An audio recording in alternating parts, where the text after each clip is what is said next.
Hello guys and girls and welcome back to another Thaumcraft 4.2 tutorial. So today we're going to be covering the Infusion altar in incredible depth. I mean, I've done a lot of research on this and I want to give you guys the 100% absolute rundown on the Infusion altar.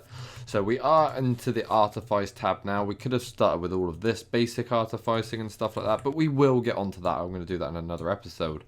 But first of all, the main thing that all of you guys are probably looking for is the Infusion altar. So I thought I'd get that out the way first, and then we'll come back and we'll go through all of this together. So, Infusion.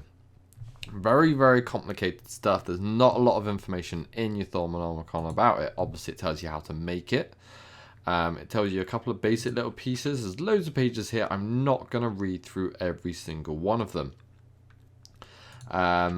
Basically, it'll tell you how to make everything, how much everything costs, and how to formulate the construct itself, which I will go over you, and it'll tell you a little bit about symmetry and stabilization and stuff like that. So let's get into it. I might read a little bit from the book in a bit, but for now, let's just crack straight on. So to get yourself started with your Infusion altar, you're going to have to make yourself some arcane stone bricks. Blocks, sorry, they're very, very easy to make. Just stone around a shard in the middle and you'll get 9 of these things. So we'll grab some of them off of us. So you're going to need 4 of them just to make... Actually, you're going to need a lot of these, depending on how many pedestals you want as well. So make quite a few of them. They're not too expensive. They only cost 1 Terra and 1 Ignis each, I do believe. Yep. So they're not too bad, and that's per 9. So... moving on, you're going to need some stone bricks as well. You're only going to need 4 of these, so you only put 4 like this, and you will get 4 stone bricks like so. No magic required to do that one whatsoever. So next thing you're going to need is you're going to need quite a few of these pedestals. You're going to need at least 1 of them to get the altar going, and then however many more you need for whatever infusion you're doing. So let's have a look at this. Very simple stuff. Again, just arcane stone bricks in a shape like this, and it's going to take 5 air, and that's going to give you 2 pedestals. So you will get 2 pedestals per, which is pretty nice. Cool, so pull that one out, and then finally is the runic matrix. So how to make this one is very simple. Again, some arcane stone blocks around in the corners, air shards here, and then right in the bang center there is an ender pearl, and that will give you your runic matrix. Cool. And also that is going to take 40 auto to make that one, so just bear that in mind. That's quite an expensive one to make, but you've only ever got to make one of them, so don't worry too much. Cool, so we're going to set this one up in the middle, and then I'm going to explain some of the mechanics to you. I'm going to collect some bits of my tree, chuck them away, chop down a big tree that was sat in the middle of our infusion place. But right, so we're going to place this down. I'm going to show you how to make it. So first of all, you want to find your center, wherever you want the center of your altar to be, and place down 1 pedestal.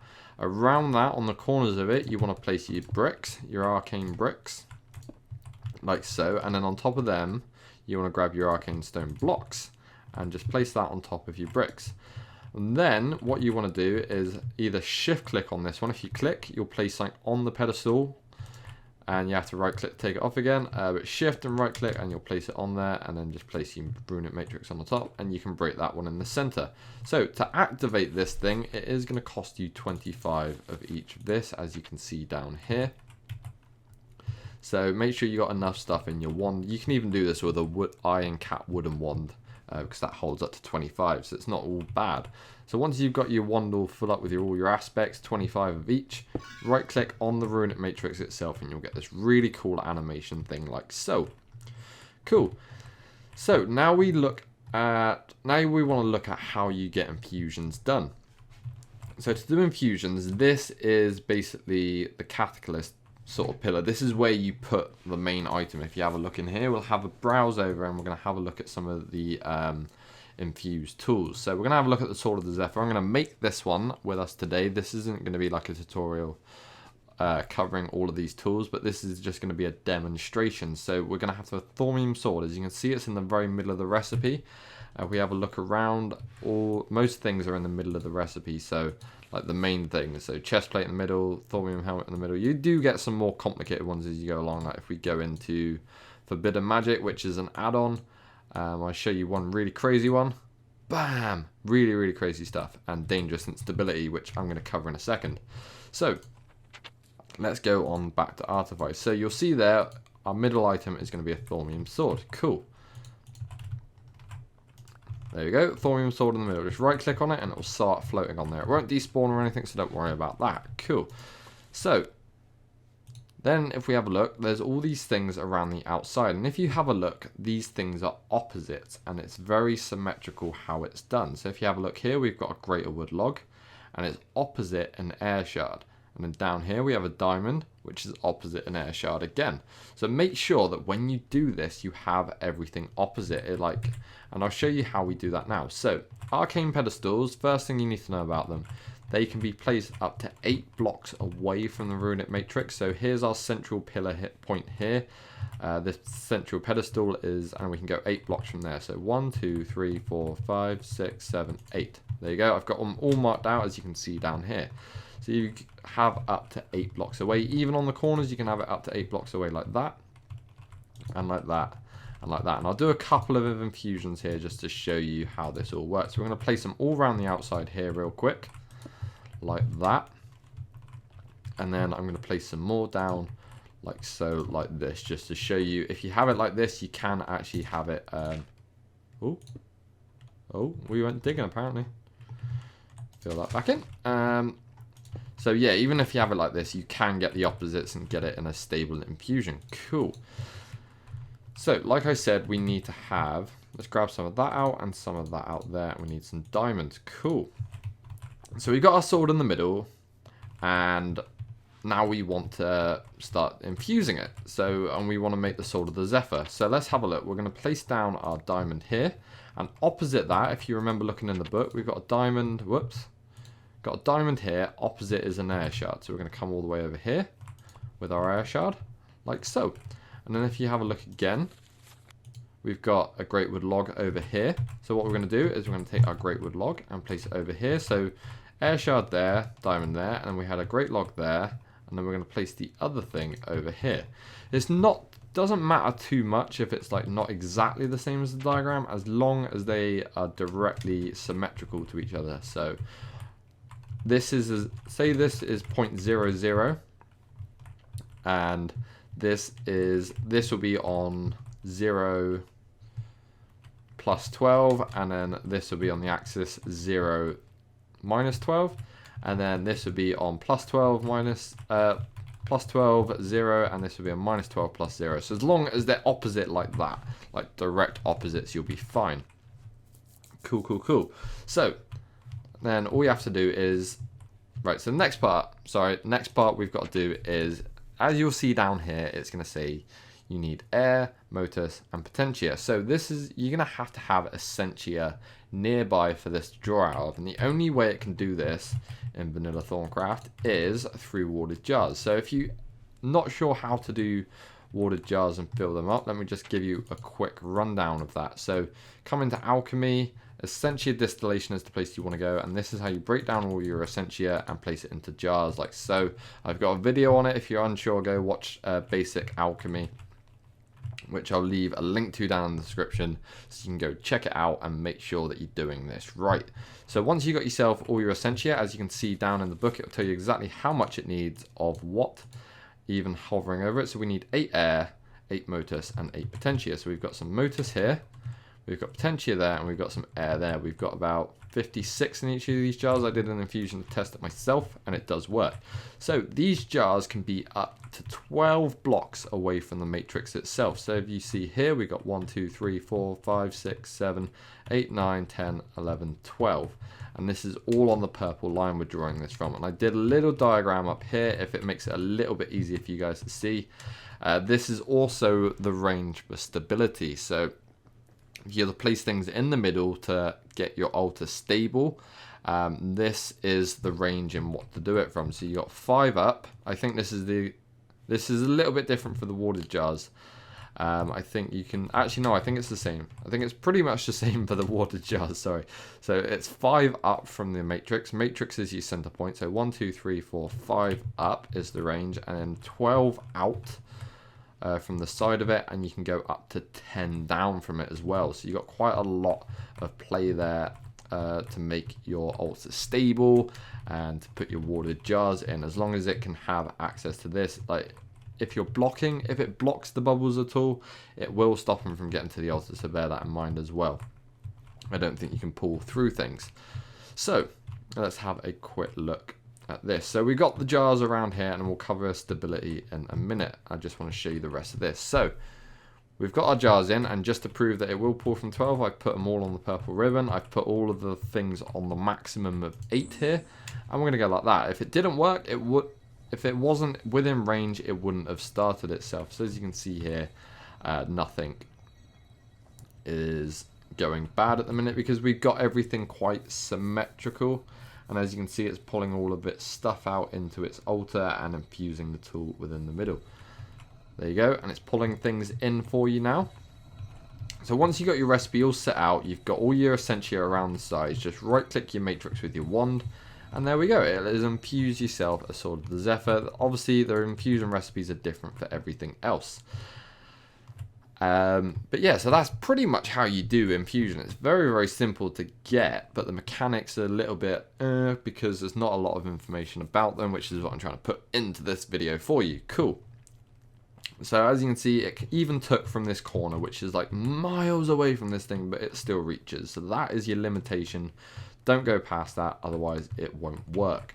As you can see, we'll place down, we'll do another one, place that down there, diamond, log.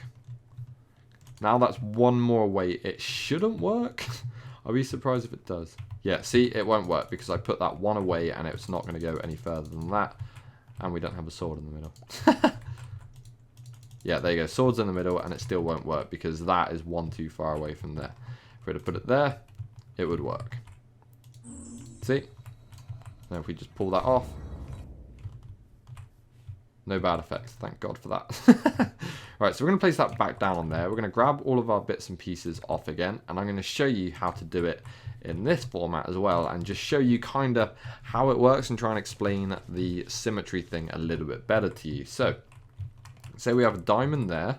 We need to put an air shard opposite it. Most people would think opposite would be this corner. No, no, no, no, no. Because you're slightly off center. As you can see here, here is the matrix. We're one off to the center, which means basically you mirror it.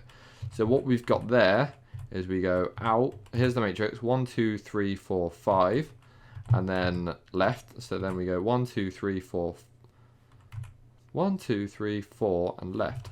1, 2, 3, 4 and left. There you go. So place that opposite there. So that would be your opposite, not that. So just bear that in mind. If you're doing it this way, opposites work like that. So whatever you have coming out from the center, you basically just mirror it onto the pedestal opposite it. So that's how the symmetry thing works, and that's what you need to kind of grasp. So if we were to place that one there, obviously we place that one there like so. And obviously, I don't think it matters which way round it is, but I like to do it the way round. So obviously diamond wood would be next to diamond, like it would be here. So you got diamond, there's your greater wood, there's that, and there's that. Cool. So let's go like that again. And you can see it's going to work absolutely fine. You shouldn't have any instability issues at all with this one because it's such a fast infusion. The longer you infuse as well, the more chance you have of instability, which is why I like doing this one for my tutorial little thing, because it's really, really quick, really, really simple. And as you can see, it's going to pull all the stuff in. Like so. And then it's made us another Sword of the Zephyr. Very, very easy stuff. So, I'm going to do one more thing with you. And we are not going to follow symmetry whatsoever on this one. I'm also going to show you. Let's just put that there. That there. That there and that there. Because that is nowhere near symmetrical. And then we'll put a sword in the middle. So hopefully we'll get some instability off of this. If not, we'll just go for a more dangerous one and then I'll show you exactly what happens. So this is the 12 thing range on it. Place that outside of there as if it doesn't have the Essentia, it shouldn't start. Wait, are you going to pull from there?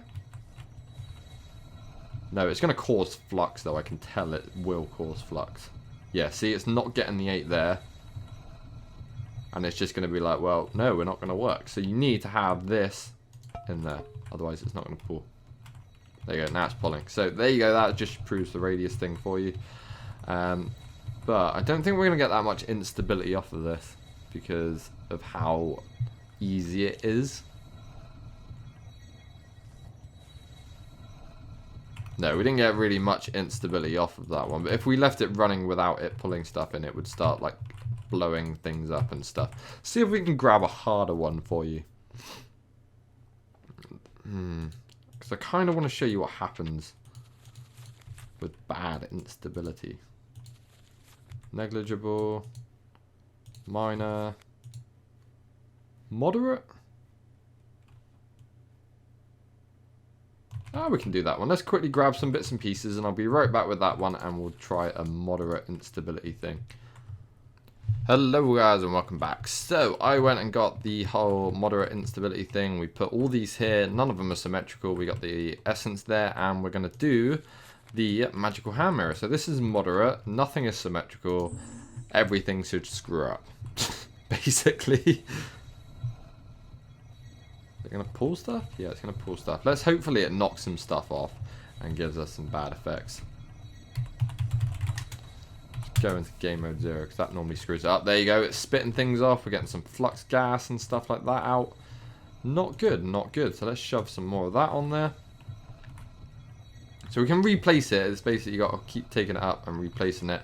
It will zap you sometimes. It will give you flux flu. It will do flux gas. It will just literally do a lot of bad stuff if you leave it for too long. Let's go back into our creative thing. So as you saw, it knocks some things off. That's one of the effects you can get flux flu. It will zap you. It will do goo as well. It will literally just erupt. Sometimes it will destroy the items. It will just like zap it with some electric and blow the item up and you have to replace it. So you always make sure you have excess on you. I tend to make sure anyway whenever I do infusions. So as you saw, that was a moderate instability one. We had a little bit of instability there. So there are several ways you can combat this. Well, several ways. There's one way you can combat it using several different things. So let's have a look at some of them. First things first is the tallow candle. I did this in my very last episode and I said that you'd have to have this and get a couple of these because this is going to come in handy here. So you're going to have to, so we can use some tallow candles and basically you have to have these symmetrical as well as far as I know. So if you have, and if you don't do them symmetrical, it just adds to the instability of it. So if you have one there and you just left it there, it's not going to be as stable. You need to put it over that side as well. So you put one there, you're going to put one there. So everything you do has to be symmetrical on this. Otherwise, it's going to cause more and more instability. That's one thing that I didn't realize on when I first did this. I just put candles everywhere. I was like, yeah, it's going to work. No, it doesn't work like that. But like I said, you can have them up to 10 blocks below. So if you wanted candles down here, you could do that. Like just, you can't stack candles, but if you could just stack candles all the way up. You could have like layers and layers and layers. So you could go like that and keep going like that and then go like that and go like that. And then just have a row all the way out, 12 candles, and you should be pretty stable. I think it would work. I've never tested it, but I have a feeling that would work. So say your altar things, there's your pedestal, there's your runic matrix, this is your floor. You've just put on 1, 2, 3, 4 layers of candles and then just put candles everywhere. So that would work, but they all have to be symmetrical. That is the point that I'm trying to make. Otherwise it's not going to work. It would just make it even more unstable. So you can have it up to 12 blocks away again. So I put it on blue there, put it on blue there, put it on blue there, and put it on blue there. Don't have to do it like symmetrical, like you could have it on white there and white there, and then on this side if you really wanted to stick it on just blue, you could stick it on just blue, as long as they're opposite. They're like directly symmetrical to one another, mirrored from the matrix, then you'll be absolutely fine. Cool, so we're gonna just chuck a couple more of these in, and then hopefully, yeah, that's pretty much it. Right, so you can use candles, like I said, and that's pretty much how you do reduce your instability. And then you got stuff like this. We got the skeleton skull, which you get from, obviously, skeletons. Zombie skull from zombies. You can get a player head if you've got it enabled, you can get player heads off of people and use them as well. Also use a creeper head, wither skulls, a little bit more expensive, but they do the job as well. And you can also use these things called mixed crystal clusters, right? These are added by Thaumcraft and they're very, very simple to make. Basically, it's just 6 of these together, if I can find them. There you are. So the mixed one is just one of each of the shards all mixed together. You can make entropy ones, you can make order, earth, water, fire, and air. And they're literally just 6 like that, like you would make a Minecraft door. And then you can place these around as well. Again, symmetrical. Everything on Thaumcraft just has to be symmetrical. And you can place these all around, and obviously you can place them up as well. So say you have your runic matrix there, you want to place like maybe come out a couple of blocks and then go like that, and just do like a square around it. As long as it's all symmetrical, it'll be fine. So as long as you like, say you wanted to have one there, and you want to have one over there as well. It'd have to be symmetrical, so you'd have to have one this side and one this side. You can have them all running across the top. You can even stick these things on the side of the wall like that. So you can run like maybe a 9x9, 10x10, up to 12x12 ring around it and just have all of them around it. And it would work. It'd be fantastic. So that is how you can reduce instability. Also, if you're using Britannia, this is a quick little side note. They have... the mod author has added the ability to remove instability with some of the items from Britannia. So you got these floating flowers, which are pretty simple to make as well. You can use glimmering flowers from there, and even these mana pylons will work to reduce some instability. And these ones look so cool. I absolutely love these ones. So we'll have that like there. I have just like a ring of these. These are really expensive to make, I think. Yeah, diamond, 2 gold, 2 mana steel. Which takes iron. We're not going to get into Britannia though. We're just going to carry on talking about Thaumcraft. But these are super expensive to make. But they look so cool. I love them. But you can have them around and they'll reduce instability as well. Obviously just make sure everything is symmetrical when it comes to Infusion, and you will have a fine and dandy time in life. But I think that is pretty much it. We can have a little look through the book and see if there's anything that I've missed. We'll read the first page for you now. So I've explained how Infusion works. I've explained the mechanics, some of them, and how it kind of works, and you guys can sort of get a grasp from that. But it says arcane craft and alchemy go so far, something better. Infusion crafting is the process of infusing a single object with magical energy and the properties of other objects. You can, for example, infuse a stone with air, vis, and a feather, and it will result in a very light stone. That's kind of the thing it's going for, telling you how to think about this. As it is usual with thaumaturgy, things are not quite that simple. To even get started with infusion crafting, there are several things you need: a runic matrix, arcane pedestals, and a ready supply of magic in the form of Essentia, which is what I showed you in the jars. This is all about the pedestals. Right, okay, once this is gathered, you can right-click on the runic matrix with the wand to start the process. During the first stage of crafting, Essentia will be drained, as you saw, from nearby sources. Crafting will stall if there is insufficient Essentia available, something that you do not want will be explained on the following pages. Basically, if you don't have the Essentia available, it will start causing flux, and it will do a lot of bad things if you don't get it there quick enough as well. Like if it runs out, you need to get more there quick enough, otherwise it's going to do bad things. You can stop the infusion process by taking the main item off the middle there, and it will stop everything. It might have some bad effects, but don't worry, it's better than letting it run without the stuff that's there. So once all required Essentia to infuse in the target object, the other object will have the essential essence drained. Only when this is done, the crafting process is complete. So as you saw, there's 2-stage process. Essentia gets drained from the jars.